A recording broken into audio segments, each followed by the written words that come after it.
오늘 설교의 제목이 하나님께 찬양할 이유입니다.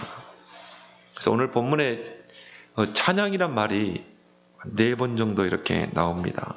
3절에도 보면 찬송하리로다.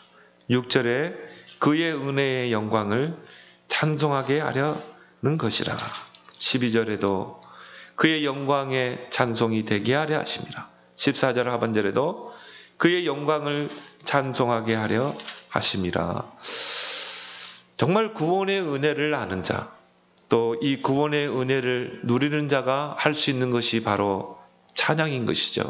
그래서 우리가 찬양을 입술의 신앙 고백이라고 말합니다. 찬양을 통해 우리의 신앙 고백을 하나님께 드리는 것이죠. 또 그래서 우리는 찬양을 또 제사라 이렇게 또 이야기를 하죠.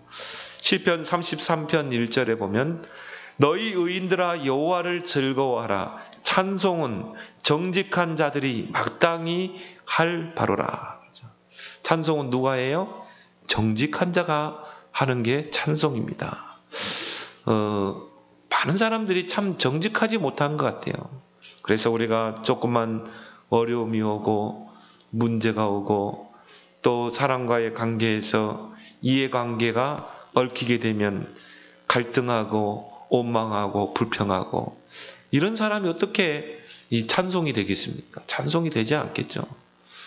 하나님 앞에 찬송할 수 있는 자는 정직한 자가 할 수 있어요. 이건 문제 아니다. 이 문제 속에는 답이 있다. 하나님이 이 문제를 통해 영광을 받으시기 원한다.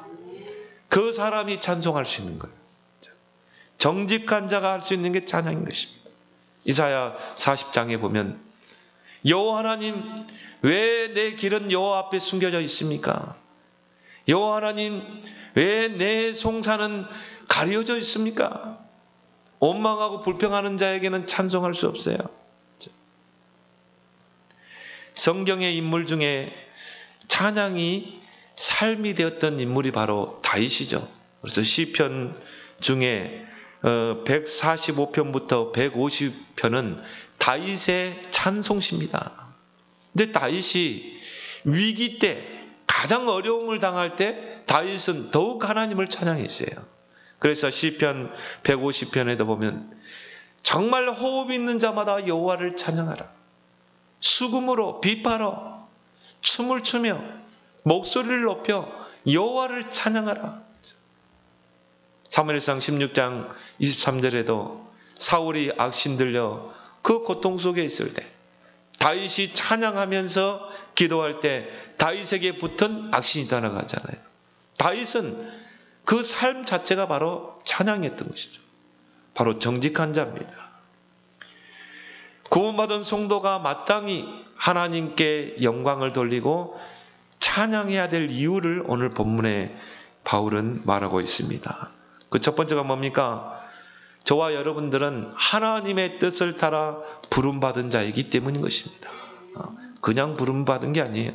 하나님의 기쁘신 그 뜻 가운데 부름받은 자예요. 우리가 하나님 앞에 부름받을 때에는요, 하나님의 깊은 뜻이 숨겨져 있는 것입니다. 그래서 오늘 1절에 하나님의 뜻으로 말미암아 그리스도 예수의 사도된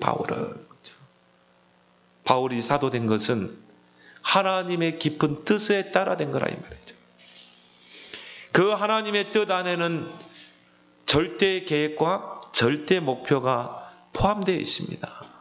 그래서 하나님이 저와 여러분들을 부르실 때는 거기에는 하나님의 절대 계획과 절대 목표가 있어요. 그걸 가지고 저와 여러분들을 부른 줄 믿습니다. 이걸 보고 우리가 소명의식이라고 그러죠. 하나님이 나를 부를 때 절대 계획과 절대 목표를 가지고 하나님이 나를 부르셨다. 로마서 11장 29절에 하나님의 부르심에는 후회하심이 없다고 했어요. 왜 나같이 연약한 자를 부르셨을까? 왜 나같이 미천한 자를 부르셨을까? 하나님은 후회하지 않습니다. 그리고 빌립보 1장 6절의 말씀처럼 그리스도의 예수의 날까지 이루어 가시니라. 하나님의 기쁘신 뜻대로 하나님의 절대 계획과 절대 목표 속에 하나님이 여러분들을 부르셨다 이 말이에요. 그러면 하나님은 그 부르신 그 뜻과 목적을 반드시 이루실 줄 믿습니다. 우리가 그걸 못 보면요, 자꾸 시간표가 지연되고, 그걸 못 보게 되면 자꾸 어려움이 오게 되죠. 그것만 정확하게 보면 돼요. 아, 하나님이 이러한 뜻 가운데 나를 불렀구나. 하나님이 이러한 계획과 목적 속에 나를 부르셨구나. 이런 소명의식, 사명의식을 가지고 여러분들이 인도받는 여러분 생이 되길 바랍니다. 그래서 모든 것의 결정권자는 오직 여호와 하나님이심을 인정해야 돼요. 오늘 11절에 보면 모든 일을 그의 뜻의 결정대로 일하시는 이. 하나님의 기쁘신 뜻에 따라 모든 것을 하나님이 결정하신 거예요. 여러분의 뜻대로 결정된 것 있던가요? 아무것도 없어요. 내가 결혼하는 것도, 내가 직업을 선택하는 것도, 내가 교회에 직분을 맡는 것도, 내 뜻의 결정대로 된 것은 아무것도 없어요. 모든 것의 결정권자는 오직 구원자 하나님 뿐인 줄 믿습니다. 그럼 내 인생 가운데, 내 인생의 여정 가운데 모든 것의 결정권자는 하나님이시라 이 말이에요. 하나님의 절대 주권 속에서 결정하는 거예요.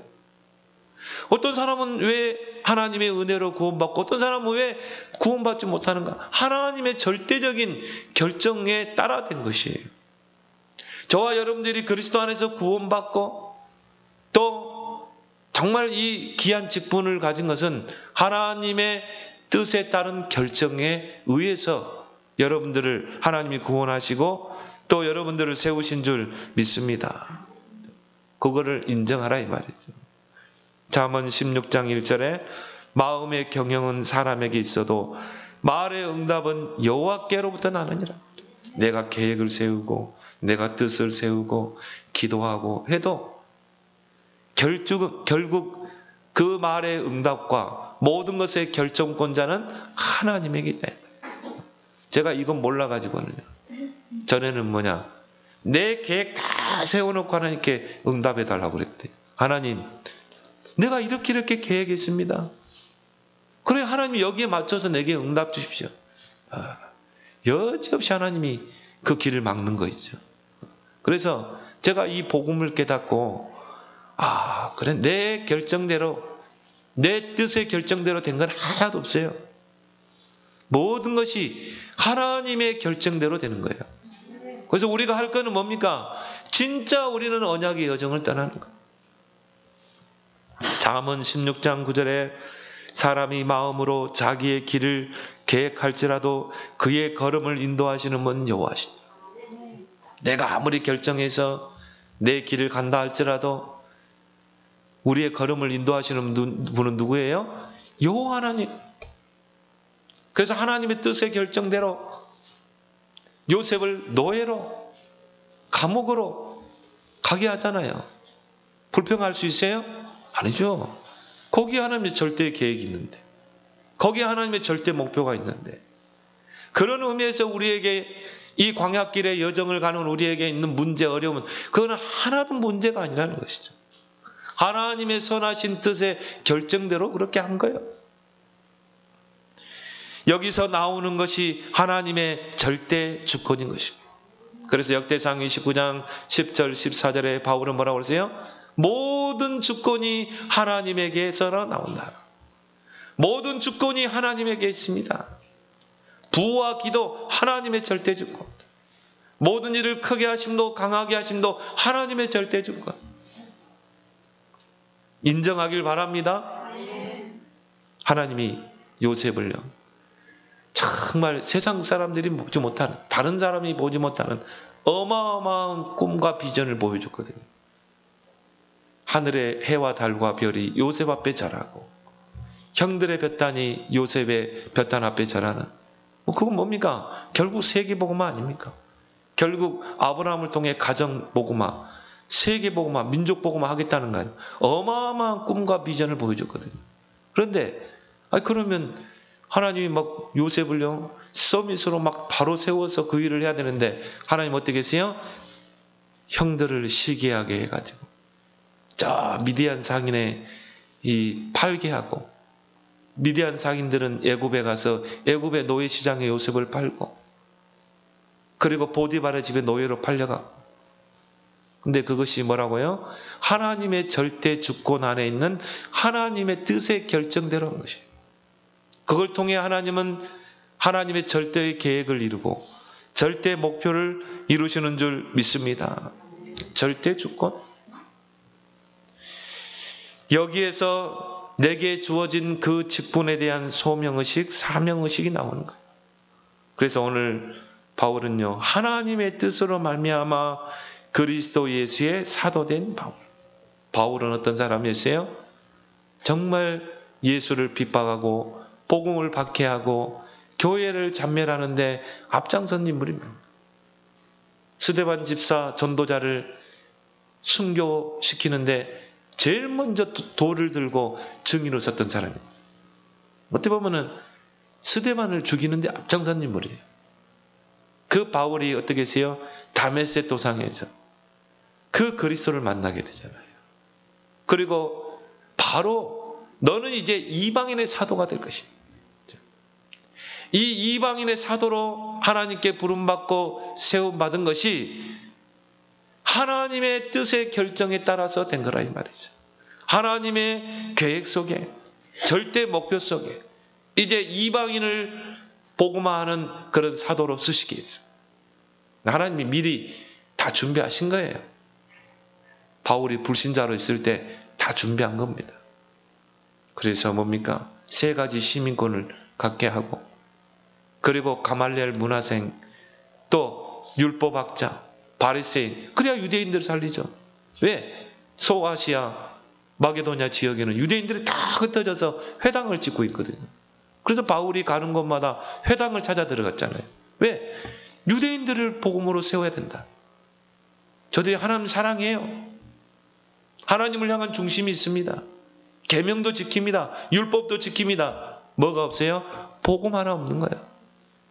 그래서 바울을 이방인의 사도로 세우신 거예요. 그것이 하나님의 뜻의 결정에 따라 하나님께 부름받고 세움받았다 이 말이죠. 여러분에게 주어진 그 직분, 그것이 때가 되니까 내가 집사가 되고, 때가 되니까 권사가 되고, 때가 되니까 장로가 되고, 아니라 이 말이에요. 하나님의 뜻에 따라 결정된 것이요, 또 하나님이 여러분을 그 직분 가운데 세운 줄 믿습니다. 거기에는 하나님의 절대의 계획이 있고, 거기에는 하나님 절대 목표가 있는 거예요. 직분 맡은 여러분은 그걸 찾아내야 되는 것이죠. 왜 나에게 이런 직분을 주셨는가? 교회를 세우고 연약한 성도들을 돌보라고, 연약한 새신자들을 얻고 기도하라고, 또 이 복음 가지고 전도하라고, 생명운동하라고 나에게 이 직분을 주셨구나. 디모데전서 1장 12절에 나를 능하게 하신 그리스도 예수 우리 주께 내가 감사하며 나를 충성되이 여겨 내게 직분을 맡기시미니. 하나님이 여러분을 충성되이 여겨서 귀한 직분을, 천사도 흠모할 이 직분을 주신 줄 믿습니다. 직분을 맡겠다 이 말이에요. 그 말은 하나님이 하실 일을, 그리스도께서 하실 일을 여러분에게 맡긴 것입니다. 왜요? 교회의 머리는 그리스도입니다. 그리스도께서 다스려요. 그 그리스도께서 다스리는 그 몸된 교회를 세우는 그 일에 직분을 맡기신 것입니다. 얼마나 감사합니까? 여러분 그 직분에 감사하고 그 직분 때문에 하나님을 찬양해보고 찬송해 본 적 있습니까? 고린도전서 4장 2절에 맡은 자들에게 구할 것은 충성이니라. 생명을 걸어야 돼요. 그 집사의 직분을 잘 감당하는 자, 이 땅에서 아름다운 지위를 얻게 할 것이다. 진짜 여러분 직분을 잘 감당해 보시기 바랍니다. 이것이 우리 찬송할 이유인 줄 믿습니다. 두 번째, 우리가 하나님께 영광 돌리고 찬양할 이유가 뭡니까? 그리스도 안에서 신령한 복을 받은 자이기 때문이죠. 그래서 오늘 3절에 찬송하리로다 하나님 곧 우리 주 예수 그리스도의 아버지께서 그리스도 안에서 하늘에 속한 모든 신령한 복을 우리에게 주시네. 우리가 찬송할 이유가 뭐예요? 그리스도 안에서 하늘에 속한 신령한 복을 우리에게 주셨다. 눈에 보이지 않는 그 신령한 복, 다른 사람이 모르는 그 신령한 복을 여러분이 주셨다. 그래서 우리는 하나님의 영광을 높이고 찬양할 이유가 여기 있는 것이에요. 복에는 두 가지 복이 있습니다. 땅에 속한 복이 있고 하늘에 속한 복이 있어요. 땅에 속한 복 중요합니다. 땅에 속한 복을 우리가 세상 복이라고 그러죠. 그래서 우리가 세상에서 무병장수하는 것, 병 안 걸리고 건강하게 오래오래 장수하는 것, 뭐 세상의 복이죠. 이게 필요 없다는 게 아니에요. 또 모든 하는 일에 형통한 것, 뭐 세상의 복, 땅의 복, 또 하나님이 이런 복을 우리가 받기를 원하십니다. 하나님 자녀가요, 지칠이 가난하고 어렵고 하나님 그런 거 원하지 않습니다. 그래서 의인의 자녀가 걸식함을 보지 못하였느니라. 또한 걱정 없이 사는 것, 우리가 사는 세상이 얼마나 걱정거리 많습니까? 걱정 없이 사는 것, 이게 땅의 복이에요. 이게 세상 복입니다. 그러나 이런 것들은 일시적인 행복이요, 일시적인 만족일 뿐인 것입니다.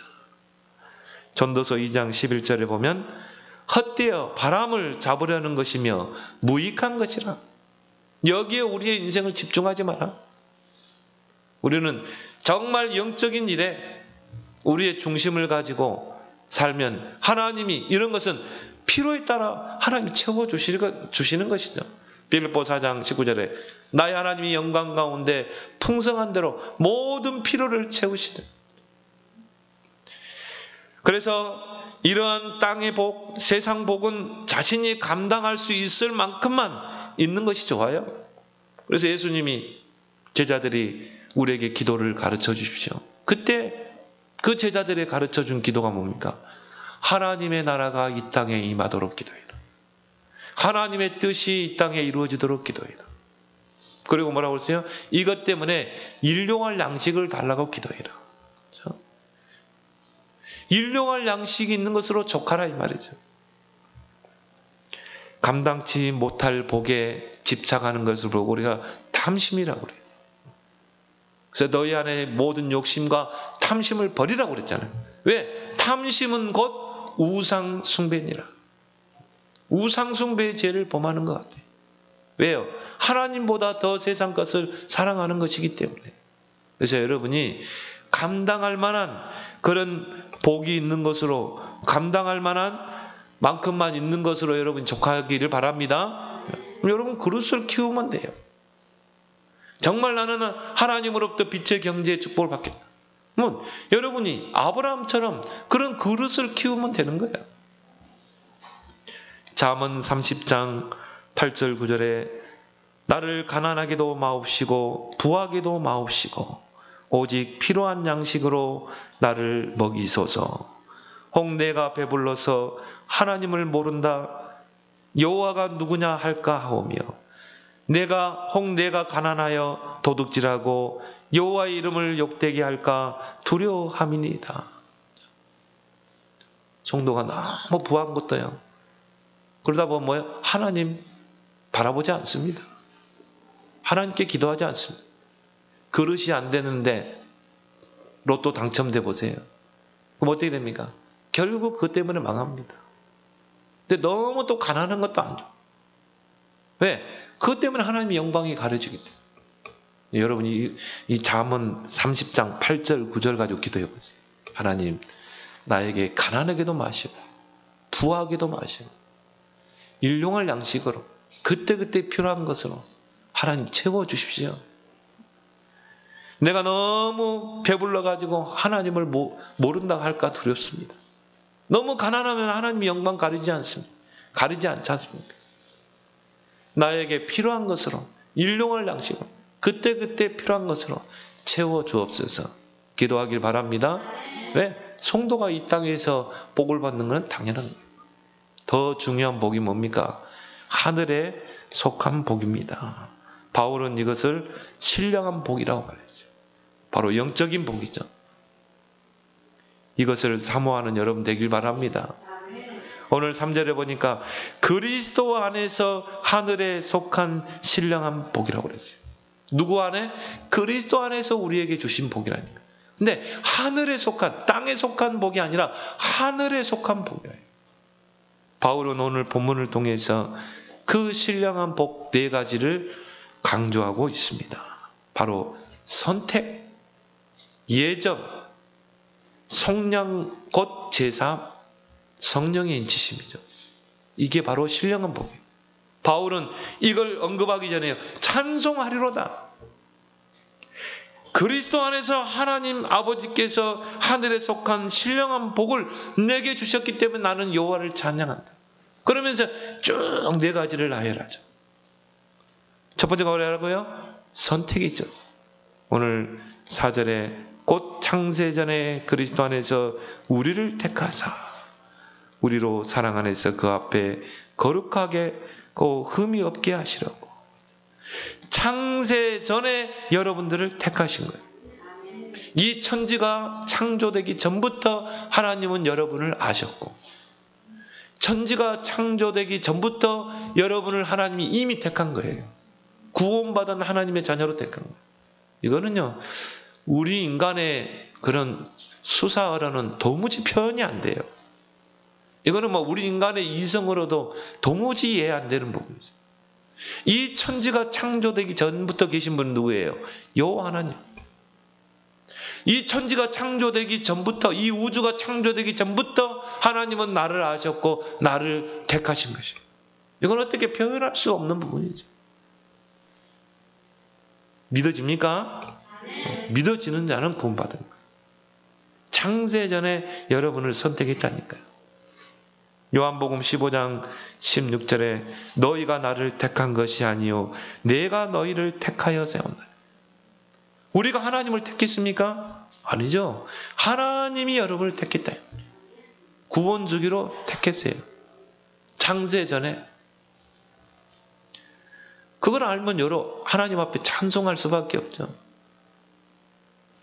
그리스도 안에서 우리를 택하사, 그리스도 안에서 우리를 구원 주시기 위해서, 그리스도 안에서 우리를 하나님의 자녀로 삼으시기 위해서, 그리스도 안에서 하나님의 뜻을 이루기 위해서 우리를 택하신 줄 믿습니다.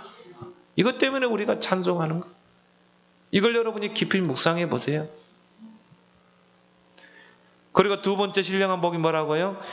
예정하사, 오늘 5절에 그 기쁘신 뜻대로 우리를 예정하사 그리스도 예수로 말미암아 자기의 아들들이 되게 하셨으니 이는 그가 사랑하시는 자 안에서 우리에게 거저 주시는 바 그의 은혜의 영광을 찬송하게 하려 하십니다.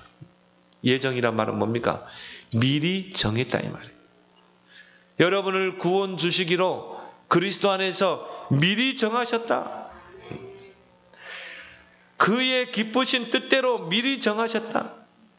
그의 기쁘신 뜻을 이루기 위해서 미리 정하셨다. 두 번째는 뭐라고요? 오늘 9절에 때가 찬 경륜을 위하여 미리 예정하신 것이라. 경륜이란 말은 뭡니까? 하나님의 목적과 의도입니다. 하나님의 목적과 의도를 이루기 위해서 미리 그리스도 안에서 예정했다. 여러분을 구원 주시기로. 얼마나 감사합니까? 여러분이 불신자로 있을 때에도 이미 여러분은 창세전에 택한 구원받은 백성. 여러분이 불신자 6가지 상태로 우상 숭배하고 귀신을 섬길 때에도 이미 여러분은 그리스도 안에서 구원 주기로 예정된 자. 하나님의 깊은 뜻, 그거 다 헤아릴 수 없어요. 어떻게 하나님의 그 깊은 뜻을 다 헤아릴 수 있습니까? 우리는 그저 감사할 뿐이죠.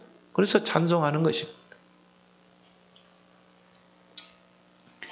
또 뭐라고 그랬습니까? 세 번째 신령한 복은 성령하사. 그렇죠? 오늘 7절에 우리는 그리스도 안에서 그의 은혜의 풍성함을 따라 그의 피로 말미암아 성령과 곧 제사함을 받았느니라. 속량이란 말은 뭐죠? 뭔가 대가를 지불하고 산 걸 말하죠. 예수 그리스도의 그 십자가의 그 피와 희생의 대가를 지불하고 여러분을 샀다 이 말이에요. 사탄 배상설이 아닙니다. 여러분의 모든 죄를 다 속죄했다 이 말이에요. 그걸 보고 우리는 제사함이라고 그러죠. 근데 이게 은혜의 풍성함을 따라 이루어진 것이라 이 말이에요. 여러분이 구원 받으려고 해서 받은 겁니까? 아니죠. 하나님의 전적인 은혜로 인하여 믿음으로 말미암아 구원받았습니다. 이것이 너희의 행위가 아니고 하나님의 선물이라. 하나님의 은혜도 선물로, 믿음도 선물로. 에베소 2장 8절 10절이죠. 그래서 우리는 여호와 하나님을 찬송할 수밖에 없는 것입니다. 그 속에서 여러분들이 모든 죄가 다 사함받은 거예요. 여러분의 엄마 뱃속에서부터 지은 죄, 여러분 지금까지 지은 죄, 앞으로 지은 죄까지 다 사함을 받은 줄 믿습니다. 그래서 여러분을 보고 의인이라 이렇게 칭하는 것입니다. 또 지금도 죄 짓는데요. 근데 하나님이 여러분을 의인이라 칭해 주는 거예요. 여러분 의인이란 말은 뭡니까? 죄가 하나도 없는 거룩한 상태를 보고 의인이라고 그래요. 근데 여러분 거룩합니까? 내 자신을 볼 때는 아니잖아요. 하나님 편에서 볼 때는 여러분은 죄가 하나도 없는 거룩한 백성인 줄 믿습니다. 그걸 보고 우리가 성도라고 그러잖아요. 여러분 눈에 보이지 않게 의의 옷이 다 입혀지는 거예요. 그리스도의 그 옷을 입은 자인 줄 믿습니다. 여러분의 과거, 현재, 미래까지 하나님이 다 구원하시고 부르신 거예요. 그리고 여러분의 생명책에, 천국의 생명책에 이름이 기록되어 있는 것입니다. 천국의 호적에 이름이 기록된 거예요. 하나님의 자녀로. 그래서 여러분은 이미 천국을 소망 가운데 이미 받은 줄 믿습니다. 그래서 우리의 배경은 뭡니까? 하나님의 나라, 보좌의 축복. 그래서 여러분이 기도할 때 천국의 보좌에서 하나님의 능력이 임하잖아요. 하나님이 부리는 그 천군 천사가 동원되잖아요. 그 보좌의 배경을 여러분이 기도로 누릴 수 있다 이 말이에요. 얼마나 큰 축복입니까? 한편 공간 안에서도 세계를 움직일 수 있어요. 그게 기도인 줄 믿습니다. 기도할 때 성령이 역사하죠. 기도할 때 하나님이 천군 천사를 동원하죠. 기도할 때 하나님의 나라가 임하죠. 왜요? 우리는 하나님 나라의 배경을 가지고 이 땅에 살기 때문에. 이미 우리에게 천국이 임해 있는 거예요. 우리가 죽어서 가는 것이 천국이고 우리 안에 천국이 임해 있는 거예요. 여러분 천국을 누립니까? 여러분이 정말 어려움이 와도 위기가 와도 그 천국의 배경을 누리는 여러분 되길 바랍니다. 우리가 찬양할 이유죠. 그러면서 오늘 13절에 우리의 신령한 복을 말씀하고 있습니다. 그 안에서 너희도 진리의 말씀 곧 너희의 구원의 복음을 듣고 그 안에서 또한 믿어 약속의 성령으로 인치심을 받았느니라. 바로 성령의 인치심을 받으니라. 바로 그 인치심이란 말은 뭐죠? 하나님의 소유가 됐다는 그 도장을 말하는 것입니다. 옛날에 노예 시대 때 흑인들은 노예로 사고팔고 했잖아요. 그러면 내가 이 노예 시장에서 사온 이 노예가 내 소유라는 거를 어떻게 증명했냐면은 내 도장을 쇠에다 박아서 이게 불로 달고 가지고 그 이마나 어깨에다가 이렇게 도장을 찍었어요. 그럼 거기에 내 도장이 찍히겠죠. 그건 지워지지 않아요. 그래서 그걸 보고 인치심이라고 말합니다. 그 말은 뭐예요? 이 노예는 나의 소유물이다 이 말이에요. 여러분이 그리스도를 통해 구원받을 때 구원과 함께 예수님을 영접할 때 성령의 인치심이 여러분에게 있는 줄 믿습니다. 나는 그게 안 믿어진다. 진짜 무당한테 한번 가보세요. 그냥 그제 TV에 보니까 학습된 무당이 있더라고요. 무속인 학원이 있더만요. 그래 돈 몇천만 원 주면 무속인 되게 해줘. 뭐 그런 가짜 무당 말고 진짜 귀신 들린 마귀에게 사단에게 종로를 하는 그 귀신 들린 무당들 여러분 딱 보면 압니다. 여러분 안에 딱 십자가 보입니다. 여러분은 성령의 인치심을 받은 자다. 그 말은 뭐예요? 하나님의 소유가 됐다 이 말이죠. 베드로전서 2장 9절에 너희는 하나님의 소유된 백성이다. 왕같은 제사장 이 말을 하면서 너희는 소유된 백성이다. 거룩한 나라다. 그 말은 하나님의 나라의 배경이 너에게 있다. 너희는 절대 망할 수 없는 하나님의 소유가 된 백성이다. 하나님의 소유. 하나님의 손 안에 있다. 하나님의 손 안에 있는 자를 뺏을 수가 있어요? 그 사람은 하나님보다 힘이 세야 돼. 하나님이 여러분을 소유물로 하나님이 여러분을 붙잡고 있는데 그 하나님의 손에서 너희를 뺏을 자가 있겠냐 이 말이에요. 로마서 8장 31절 39절 내가 확신하노니 사망이나 높음이나 기쁨이나 권세자들이나 정사들이나 그 누구도 그리스도 예수 안에 있는 하나님의 사랑의 손에서 하나님의 손에서 빼앗을 자가 없다고 그랬어요. 하나님을 여러분이 붙잡는데 빼앗을 자가 있냐 이 말이에요. 하나님의 자녀는요 절대 망할 수 없는 신분입니다. 성령의 인치심을 받은 자. 에베소 4장 30절에 너희가 구원의 날까지 인치심을 받았느냐. 하나님이 조금 마음에 안 든다고 다시 노예로 팔아버리고 그게 아니라 이 말이에요. 구원을 취소하고 그게 아니에요. 하나님의 소유가 됐다는 것은 천국 갈 때까지 하나님의 소유가 됩니다.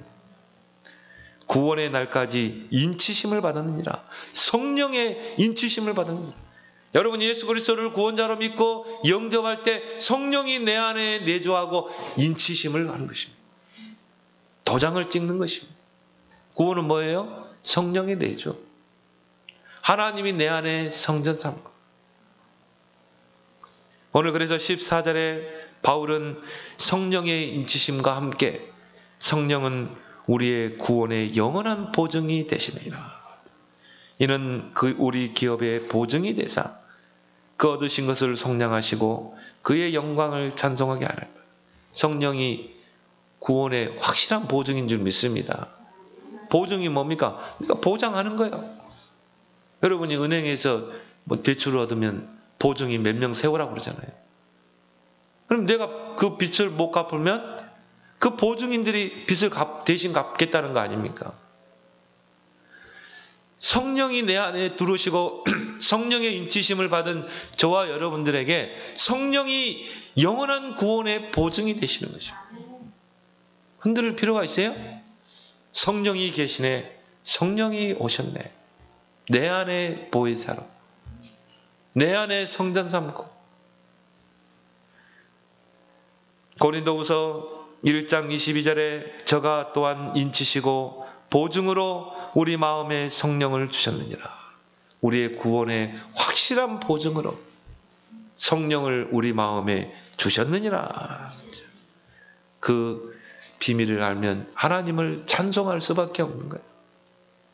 성령의 그 충만함을 누리는 여러분 되길 바랍니다.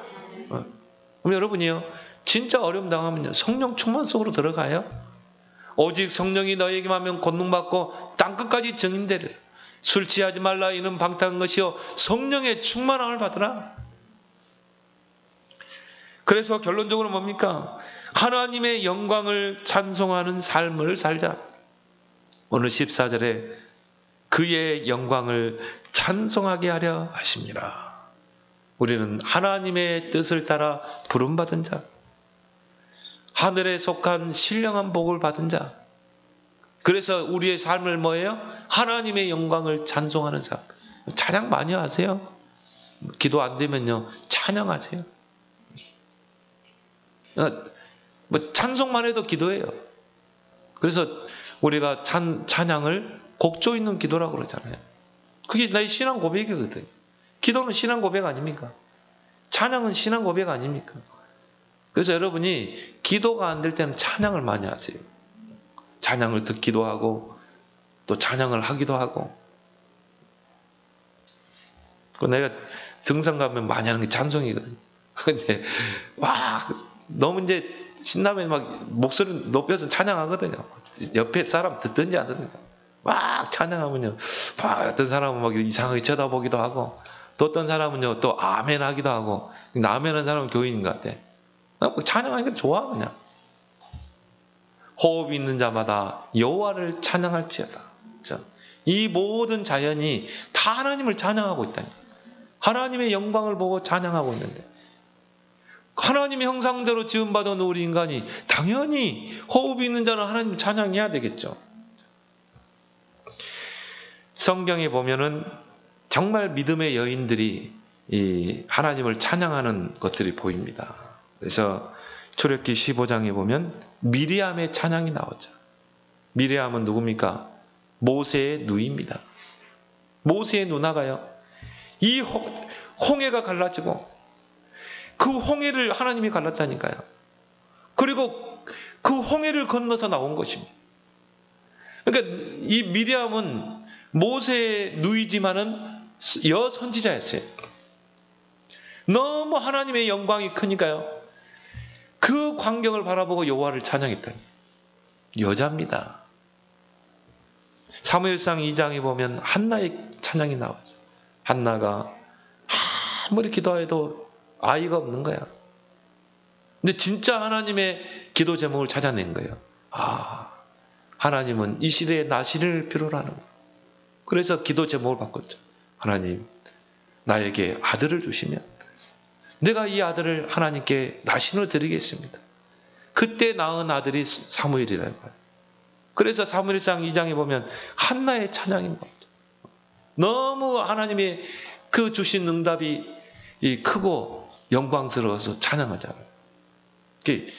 여인네들이 찬양을 많이 해야 돼요. 또 누가복음 1장에 보면 마리아의 찬양이 나옵니다. 그 천사가 마리아에게요, 너를 통해 이제 메시아가 오실 것이다.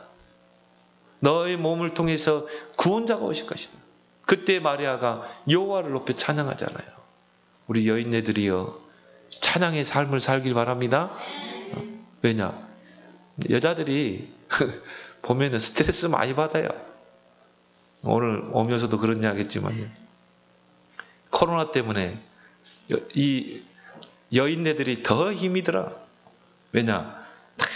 이 학교에 가서 자녀들이 학교 가면은 학교에서 공부 가르쳐 주지, 뭐 밥도 주지. 그러는데 다 집에 있으니까 뭐 그냥 막 스트레스 받지. 요즘 스트레스 받는 사람들이 많다네요. 특히 여인네들은 이제 뭐 밥 3끼 먹여야지. 뭐 또 애들을 얼마나 잘 먹습니까? 뭐 우리 주혁이 유일이 보니까 한 6끼는 먹는 것 같더라고. 그럼 또 그거 다 또 수발들 해야지. 하녀가 아니라 찬양하길 바랍니다. 여인네들이 찬양했다니까. 성경 보니까 남정네들이 찬양한 게 아니라 여인네들이 찬양했어요. 그래서 우리 여인네들이요, 찬양을 회복하길 바랍니다. 자, 왜요? 여러분에게 주신 축복 있잖아요. 렘넌트의 축복. 정말 여러분이 기도해서 하나님이 여러분에게 정말 한 시대 살릴 서밋을 딱 응답해 주잖아요. 그게 요게빗이잖아요. 그게 누구예요? 한나잖아요. 진짜 서밋 렘넌트를 키운 인물은 바로 여자들입니다. 진짜 메시아를 받은 인물이 그 마리아 아닙니까? 참된 찬양을 회복하는 여러분 되길 바랍니다. 왜요? 찬송은 정직한 자들이 마땅히 할 바니라. 정말 정직한 자. 문제 앞에서 정직해야 돼요. 어려움 만나고 위기 만나면 정직해야 돼요. 코로나 위기 아닙니다. 기회입니다. 정직해야 돼요. 그 정직한 자들이 정말 문제 앞에서, 위기 앞에서, 어려움 앞에서 진짜 찬송할 수 있는 거예요. 호흡 있는 자마다 여호와를 찬양하라. 야고보서 5장 13절에 고난당하는 자가 있느냐? 저는 기도할 것이요. 즐거워할 일이 있느냐? 저는 찬송할 것이라. 여러분 진짜 고난이 있습니까? 진짜 어려움이 있습니까? 진짜 기도하라는 사인이야. 막 즐거워할 일 있습니까? 찬양하세요. 의인의 기도는 역사하는 힘이 큽니다. 그래서 찬양에는 세 가지 찬양이 있습니다. 하나님께 올려드리는 찬양. 그걸 보고 우리는 제사라고 그러죠. 그거는 하나님께 영광을 돌리는 찬양입니다. 하나님께 영광 돌리는 찬양. 두 번째 찬양은 뭐예요? 교제의 찬양. 성도들 간에 서로 교제하는, 성도들을 서로 축복하는 찬양. 또 성도들을 치유하는 찬양. 성도들에게 힘을 주는 찬양. 세 번째 찬양은 뭡니까? 권세 찬양이죠. 흑암과 영적인 싸움을 싸우는, 그리스도의 권세를 사용하는 그 권세 찬양. 그래서 찬양은 크게 세 가지로 구분해 볼 수 있어요. 하여튼 여러분의 삶이 하나님의 영광을 높이고 찬양하는 그런 신앙이 되기를 예수 그리스도로 축원합니다. 하나님 아버지, 우리가 하나님께 영광 돌리고 찬양해야 될 이유를 오늘도 본문을 통해 우리에게 알리심을 감사드립니다. 우리는 하나님의 뜻을 따라, 하나님의 결정에 따라, 하나님의 부름받은 자요, 또 귀한 직분을 맡은 자이기에 이제 하나님의 영광을 찬양하게 하시고, 또한 그리스도 안에서 신령한 복 네 가지를 우리에게 주셨다는 그 사실을 알고 그것을 묵상하며 여호와 하나님께서 나에게 베푸신 그 은혜를 찬송하며 우리의 삶이 하나님께 영광 돌리고 찬양하는 그런 삶이 되게 하여 주시옵소서. 그래서 우리를 통해 우리 하나님이 영광 받으시는 그런 축복이 있게 하여 주옵소서. 예수님의 이름으로 기도드리옵나이다. 아멘. 40장 찬양하겠습니다.